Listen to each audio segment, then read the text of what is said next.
Commander Jiho pressed his face closer to the massive view screen as Earth grew larger before them. The blue and green world looked so peaceful, so defenseless. Behind him, 300 ships of the Galactic Terran Empire's most powerful fleet hung in space like sleeping giants. "Look at that pathetic rock," Admiral Kyung-min said, his golden armor gleaming under the bridge lights. He walked between the control stations where dozens of alien crew members worked silently. No orbital platforms, no weapon satellites, not even a proper defense grid. These humans are still playing with chemical rockets. The bridge hummed with activity. Reptilian Draknor officers hissed commands to their subordinates, while the insectoid Vextar scuttled between computer terminals. Everyone wanted to witness this historic moment, the final conquest of humanity's birth world. Jiho nodded, though something felt wrong. Intelligence reports show they barely have faster-than-light travel. Their longest journey was to their own star system's edge. "Exactly," Kyung-min laughed. "While we've conquered 1,000 worlds, they've been stuck in their cosmic backyard. This will be over in minutes." Ambassador Minji stood at her diplomatic station, her fingers dancing over holographic controls. She was known throughout the galaxy for her ability to make entire civilizations surrender with just words. Behind her, massive screens showed Earth's major cities, London, Tokyo, New York, Seoul, all unaware of what was coming. "All ships report ready, Commander," announced Lieutenant Hyo Jin from the weapons console. The young officer's tentacles twitched with excitement. Plasma cannons, charged, gravity bombs armed, planet crackers standing by.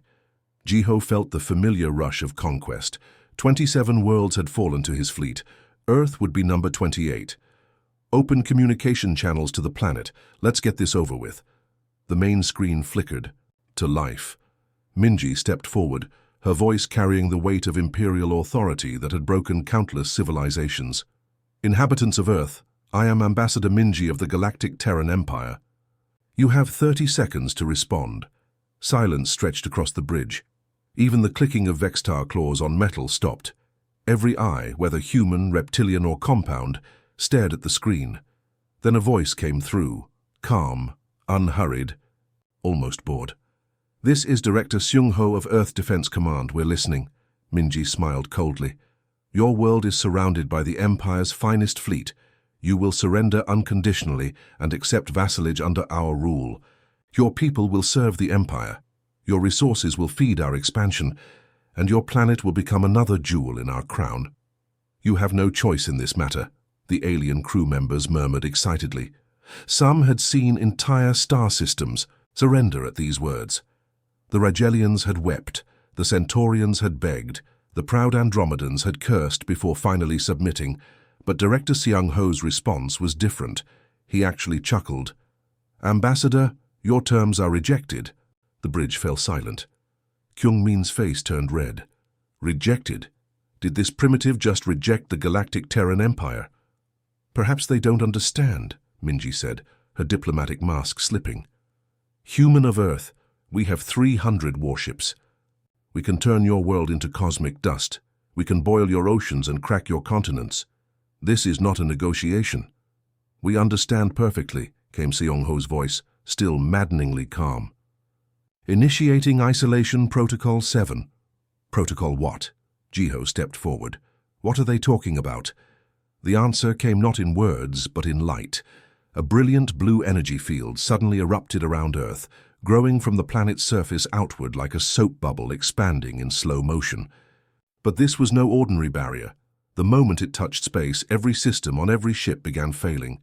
Jiho watched in horror as his tactical displays went dark one by one. The weapons console sparked and died.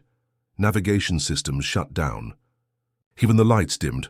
"Report," Kyung-min shouted, but his officers were too busy staring at their dead instruments.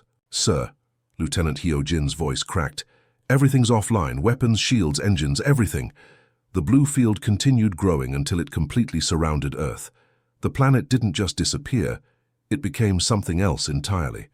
Their sensors couldn't penetrate it. Their communications couldn't reach it.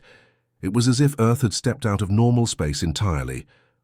"What kind of technology is this?" whispered Science Officer Ji Woo. frantically trying to get readings from her instruments. "Our equipment can't even detect what we're looking at anymore." Jiho felt his stomach drop. In 20 years of conquest, he'd never seen anything like this. The Empire's technology was supposed to be supreme. They'd built their power on being more advanced than everyone else. Admiral Kyung-min stared at the impossible barrier surrounding Earth, his confident smile finally fading.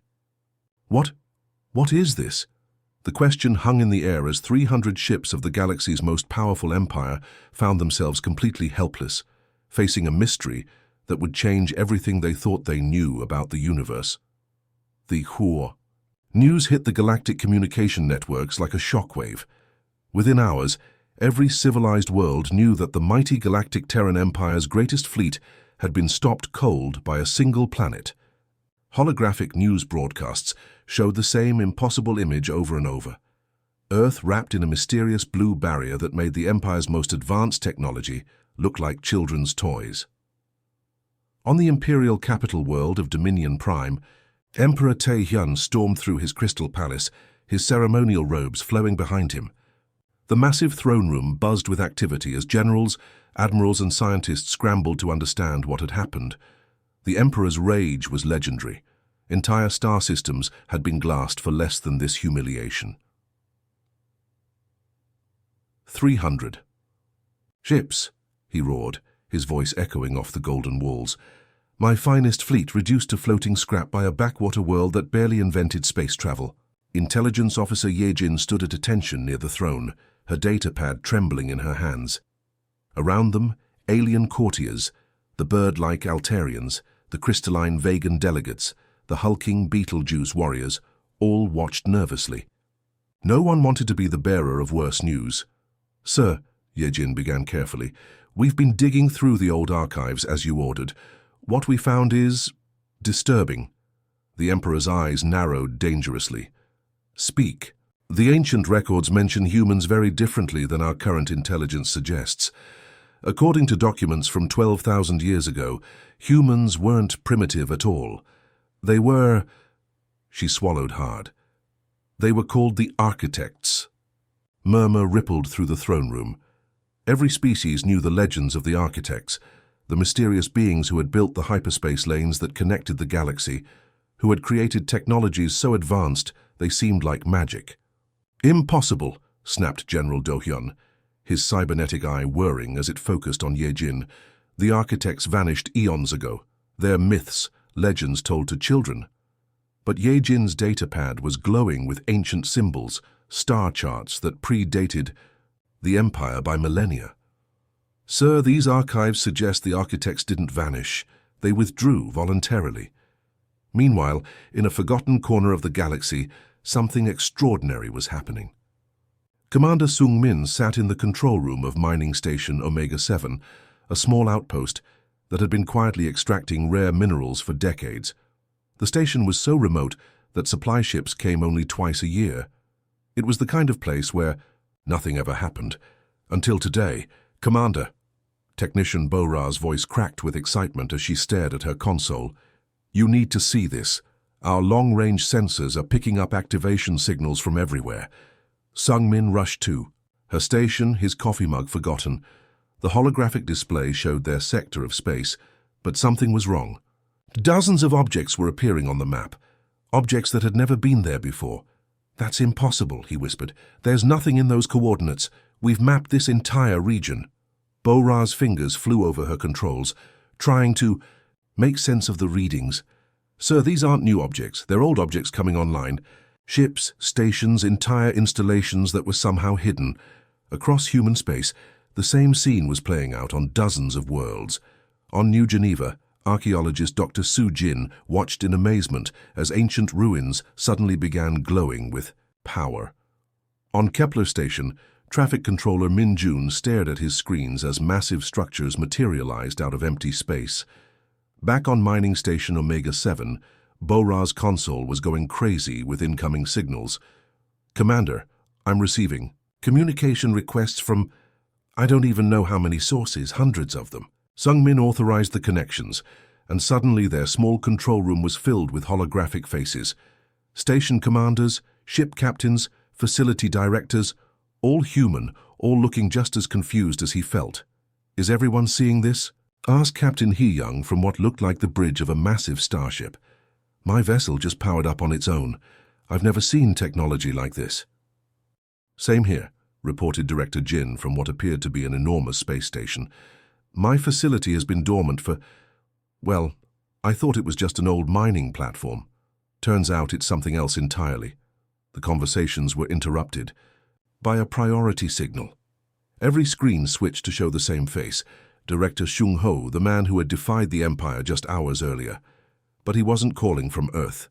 He was somewhere else, somewhere that looked like the command center of a ship beyond imagination. "Attention all human assets." Shung Ho's voice was calm but carried an authority that made everyone listen. "The isolation protocol has been activated. After 12,000 years of hiding, we've been forced to reveal ourselves." Sungmin felt his knees go weak. 12,000 years, what is he talking about?" Shung Ho continued as if he could hear the question. "The galaxy forced our hand when they threatened Earth. Now they'll see what we've been hiding. All dormant facilities are to come online immediately. All sleeper ships are to activate their crews. The time of hiding is over." Throughout the spiral arms, massive vessels began emerging from what could only be described as dimensional storage. They appeared like ghosts, becoming solid, their hulls bearing symbols that were older than recorded history. Some were as large as cities, others stretched for kilometers, their design so advanced they seemed to bend light around them. On Dominion Prime, Emperor Tae-hyun watched the reports flood in with growing horror. His empire, built on technological superiority, suddenly looked primitive by comparison. The humans hadn't been hiding from his power, they'd been protecting the galaxy from theirs. Director Seung Ho's final words echoed across every human facility in the galaxy. The galaxy wanted to see humanity's true face, now they will. Deep in the Imperial archives on Dominion Prime, historian Yoon-ji worked by the light of ancient data crystals. The vast underground chamber stretched for kilometers, filled with the collected knowledge of 1,000 conquered civilizations. She had been searching for 3 days straight, following fragments and half-destroyed records that might explain what had happened at Earth. Her eyes burned from staring at holographic displays, but she couldn't stop. Every piece of evidence led to the same impossible conclusion. The carbon dating was consistent, the mathematical signatures matched, the architectural patterns were identical. "This can't be right," she muttered, pulling up another set of records. These were from the Vegan archives, recovered when the Empire conquered that system 2 centuries ago.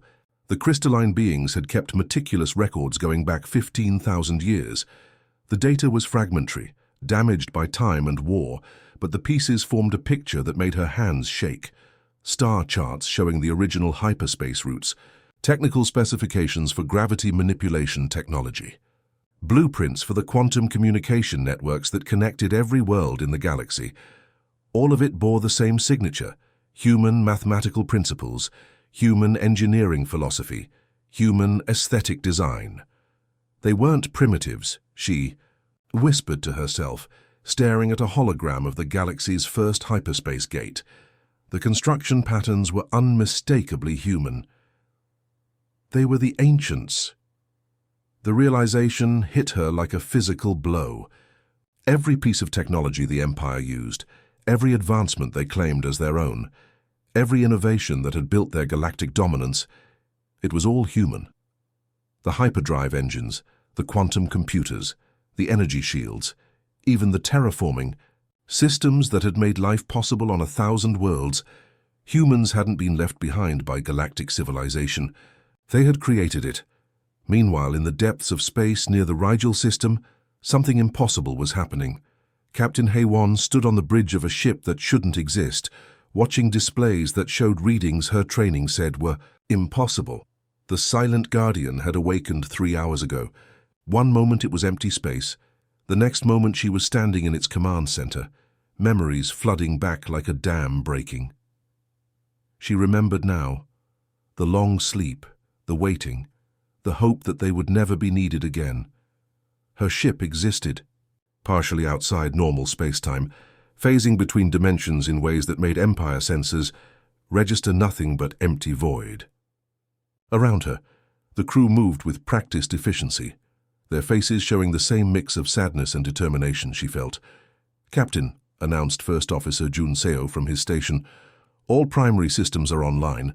Quantum displacement drives are functioning at optimal parameters. Reality anchors are holding us stable in this dimension." Hay-1 nodded, watching the tactical display show dozens of similar ships materializing throughout the galaxy. Each one was awakening after millennia of sleep, their crews remembering their purpose. They had hoped this day would never come in sorrow. "Sweep complete," reported Navigation Officer Da-Un. 17 Empire military installations within range. All are actively targeting civilian populations on nearby worlds. That decided it. Hay-1 had seen enough empires rise and fall to know how they operated. Strength through fear, control through violence, expansion through destruction. It was always the same pattern. "All stations report ready for operation," Junseo announced. "Weapons systems are online, but sir, do we really want to do this? Once we start, there's no going back to hiding." Hay-1 thought of Earth, wrapped in its protective barrier, and of the Empire fleet that had come to destroy humanity's birthworld. They had tried isolation, tried to let the galaxy grow and learn on its own. But some lessons, it seemed, could only be taught through demonstration. "Begin systematic shutdown of Empire military installations," she ordered. "Priority targets are weapons platforms, command centers, and fleet staging areas. Remember, no civilian casualties. We're not monsters." The silent Guardian moved through space like a ghost made real. It phased between dimensions, appearing for microseconds to disable a target before vanishing again. Empire sensors couldn't track it, couldn't predict where it would strike next. On Empire Base Delta 9, Admiral Jae Sung was reviewing invasion plans when every system on the station simply stopped working. The lights didn't go out, they just became ordinary lights instead of military-grade illumination. The weapons didn't explode, they became inert metal sculptures. The shields didn't collapse, they simply ceased to exist. "What's happening?" he shouted, but his communications were dead.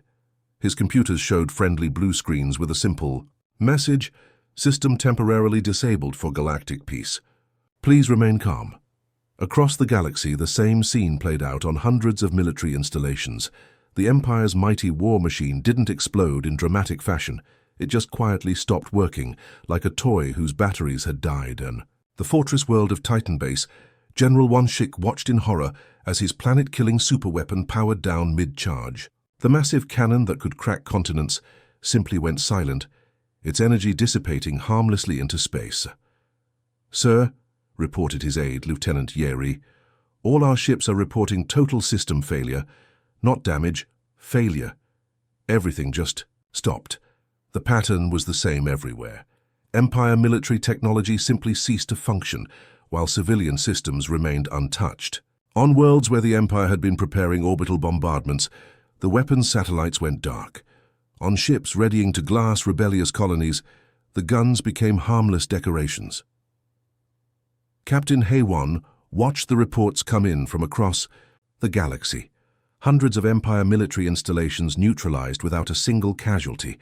It was precise, surgical, and terrifyingly effective.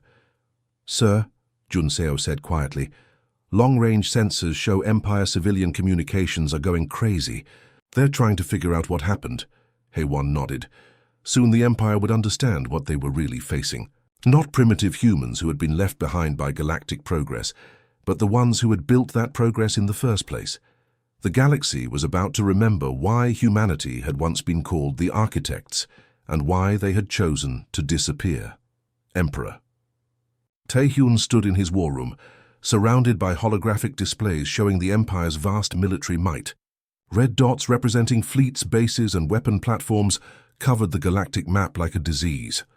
For 3 centuries, this sight had filled him with pride. Today, it filled him with desperate fury. "Mobilize everything," he commanded, his voice echoing off the crystal walls. "Every ship, every weapon, every soldier the Empire possesses.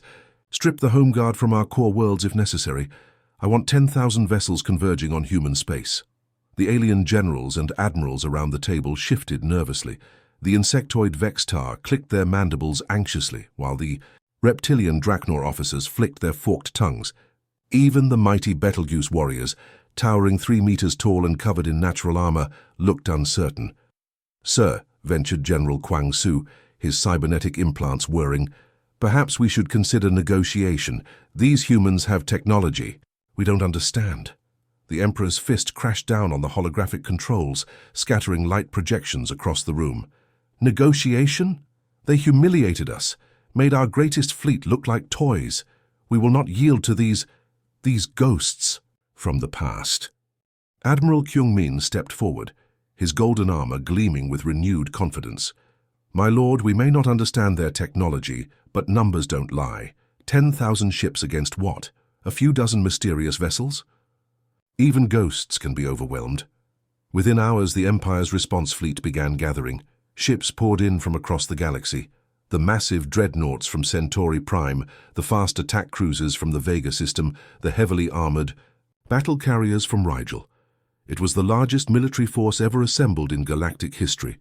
Kyung-min commanded from the bridge of the super dreadnought Galaxy's Wrath, a ship so large it had its own artificial gravity generators and could carry 1,000,000 troops. Around him stretched a fleet that could reduce entire star systems to cosmic dust. "All ships report ready," announced Communications Officer Hyun Woo. 10,347 vessels in total formation, every weapon charged, every shield at maximum power. The Admiral smiled grimly. "Let's see these mysterious humans handle this." The fleet moved toward the edge of human space, their sensors reaching out like electronic fingers. For hours, they detected nothing unusual. Empty space, distant stars, a few scattered asteroids. Perhaps the humans had retreated, realized they were outmatched. Then the human ships appeared. They didn't jump out of hyperspace or decloak from stealth systems. They simply materialized, as if reality itself was reshaping around them. One moment there was empty space, the next moment massive vessels hung there like they had always existed. The ships were beautiful and terrifying. Their hulls seemed to shift and flow, existing in multiple dimensions simultaneously. Some appeared solid one moment and translucent the next. Others looked like they were made of crystallized starlight. "Sir," reported Tactical Officer Min-ho, his voice barely a whisper, "sensors can't get a clear reading. These ships, they're not entirely in our dimension." Kyung-min felt a chill run down his spine, but he pushed it aside. "All ships, open, fire maximum barrage." The Empire fleet unleashed hell itself. Plasma cannons that could melt mountains fired in unison. Gravity bombs capable of crushing planets streaked through space.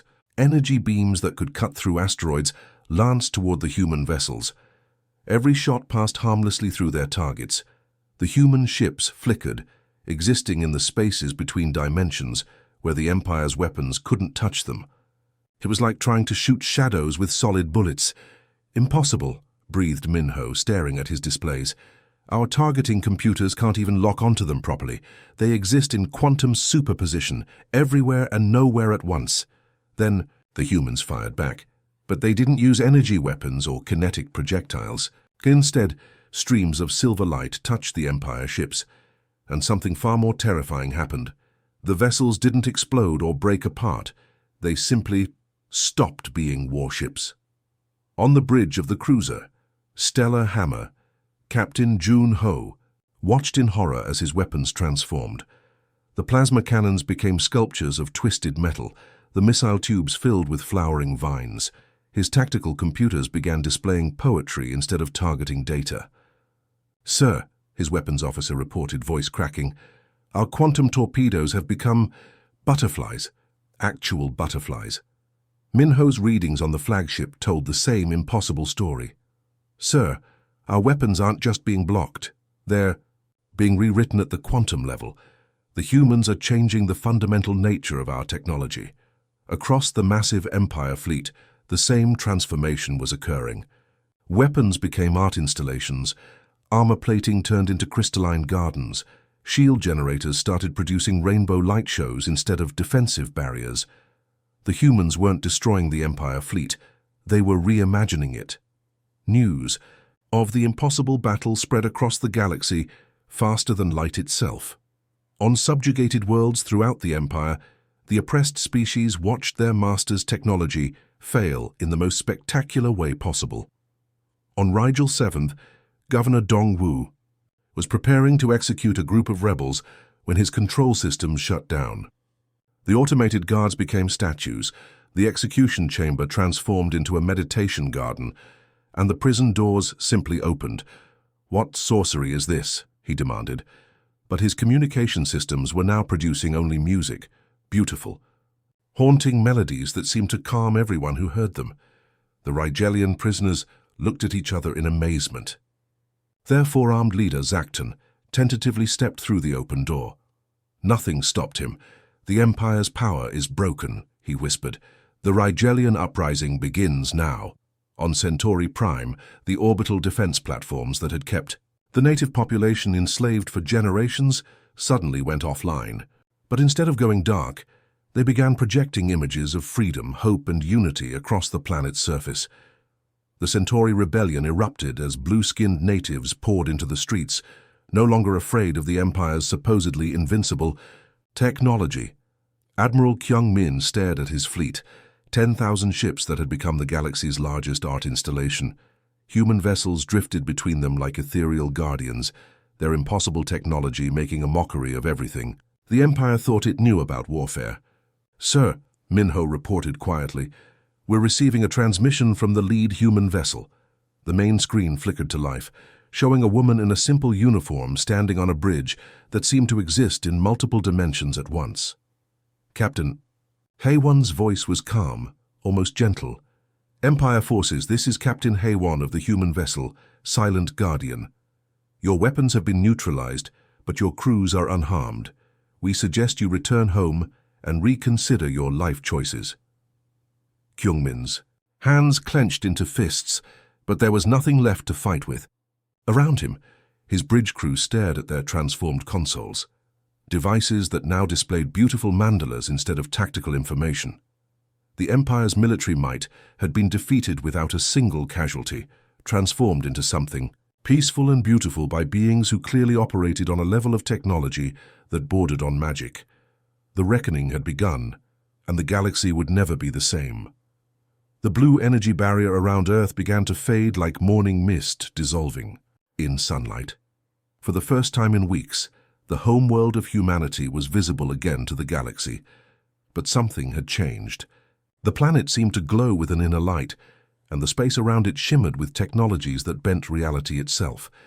From Earth's surface, a single ship rose into space. It wasn't massive like the Empire's dreadnoughts, or sleek like their fighters. Instead, it possessed an elegance that spoke of age and wisdom. The vessel seemed to be carved from crystallized starlight, its hull flowing like liquid metal, while maintaining perfect structural integrity. This was the Harmony, humanity's oldest ship, built when the first humans had ventured beyond their solar system 15,000 years ago.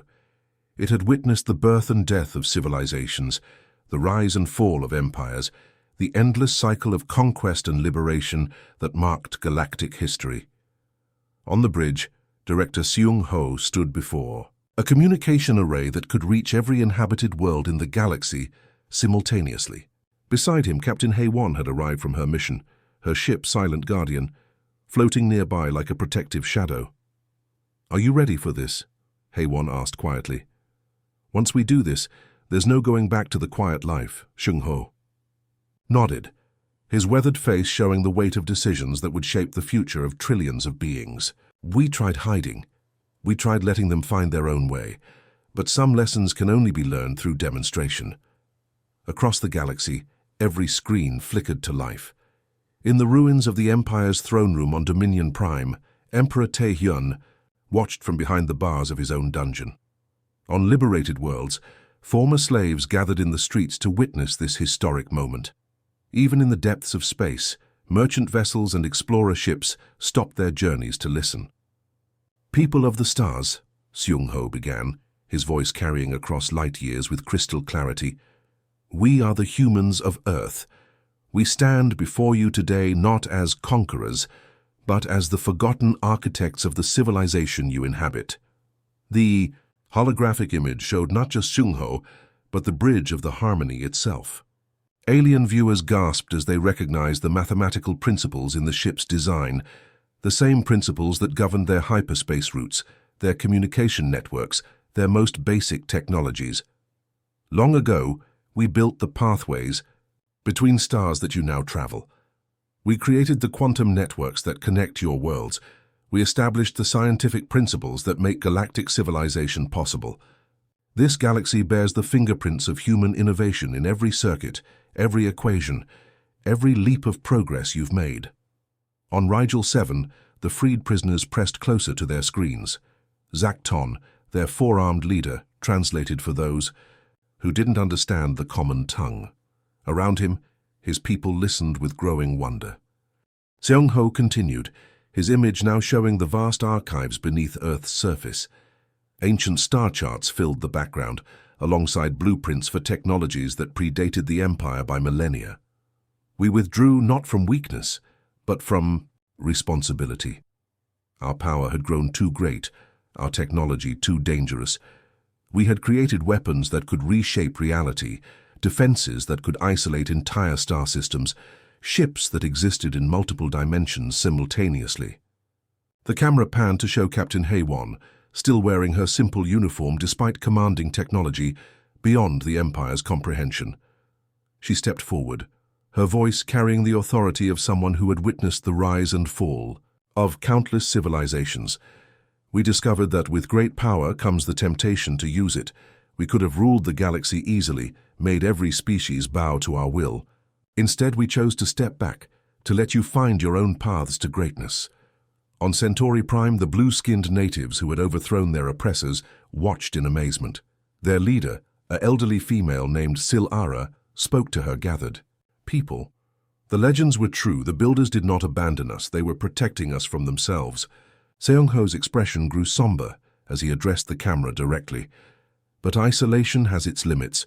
When the Empire threatened to destroy our birth world, we realized that some evils cannot be ignored. We offer you a choice now. The same choice we made long ago. The view changed to show representatives from dozens of species standing together in what appeared to be a vast conference chamber aboard the Harmony. Draknor diplomats stood beside Vextar negotiators. Altarian bird people perched next to towering Betelgeuse warriors. Former enemies were learning to become allies. Join us as equals in a new confederation, Haewon announced, or we return to our isolation and take our gifts with us. The hyperspace routes we built can be closed. The technologies we shared can be recalled. The galaxy can return to the dark. Ages, with each world isolated and alone. The choice was presented without threat or coercion. It was simply a statement of fact, delivered with the quiet confidence of beings who had shaped the galaxy's destiny for millennia. The response began immediately. On world after world, planetary councils convened emergency sessions. The Rigelians were the first to vote, choosing cooperation unanimously. The Centaurians followed within hours. Even proud species that had never submitted to anyone found themselves eager to join this new alliance. One by one, across hundreds of systems, the choice was made. Not conquest, but cooperation. Not domination, but partnership. On Mining Station Omega 7, technician Bora watched the first Federation assembly convene through her console. Representatives from across the galaxy gathered in the Harmony's great hall, no longer divided by the artificial hierarchies of empire, but united in common purpose. "Look at them," she said to Commander Sung-min, who stood beside her watching the historic gathering. "Different species, different worlds, different ways of thinking, but they're working together." Sung-min nodded, remembering his amazement when the human fleet had first revealed itself. "We never wanted to rule the galaxy, did we? We just wanted to protect it." Bora smiled as she watched a Draknor diplomat shake hands with a Vextar representative, their species' ancient enmity, forgotten in the face of this new beginning. Maybe that's what made us worthy of the responsibility. The Empire's brutal hierarchy collapsed not with violence, but with irrelevance. The Galactic Federation that replaced it operated on principles the galaxy had never seen before, guided by human wisdom, but governed by collective voice, protected by human technology, but directed by universal consensus. Director Shung-ho stood at the observation deck of the Harmony, gazing out at the stars that humanity had once walked among as solitary wanderers.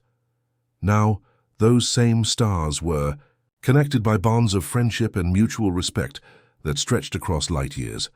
"Do you think we made the right choice?" Captain Haewon asked, joining him at the viewport. Shung-ho watched as ships from dozens of worlds traveled the ancient hyperspace routes, no longer carrying weapons of conquest, but bearing gifts of knowledge and culture. The galaxy was learning to sing in harmony instead of screaming in discord. "Perhaps now we can," he said quietly, his words carrying the hope of both humanity and the countless species they had chosen to call friends rather than subjects.